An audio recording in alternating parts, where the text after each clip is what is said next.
People walk past Russian S-400 missile air defense systems before the military parade to commemorate the 75th anniversary of the Battle of Stalingrad in World War II, in the city of Volgograd, Russia on February 2, 2018. Photo credit, Reuters. The U.S. has serious reservations about Russia's S-400 missile system, and India moving ahead with the deal could complicate high-technology cooperation, Chairman of the U.S. Armed Service Committee Mac Thornberry said on Monday. There is a lot of concern in the U.S., in both the administration and the Congress, over the S-400 system.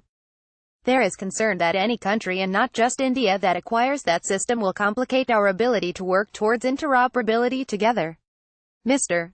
Thornberry said in an interaction with a group of journalists. He said these concerns were separate from any sanctions and legislation that the U.S. has imposed on Russia. Mr. Thornberry is in India with a congressional delegation en route the Shangri-La Dialogue in Singapore. Earlier this month, India and Russia concluded commercial negotiations for the purchase of 5 S-400 surface-to-air missile systems estimated at over 39,000 crore rupees. The deal is expected to be announced later this year. Legislation and the Countering America's Adversaries Through Sanctions Act, CAATSA, that the U.S.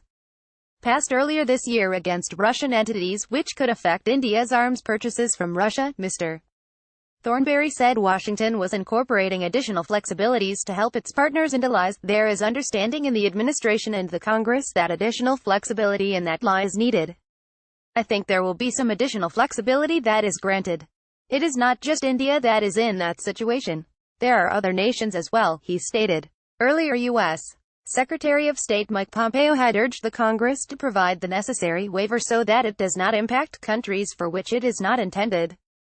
India has been in hectic discussions with the U.S., as well as Russia, to offset any impact of the legislation, as the Indian military operates a large inventory of Russian equipment.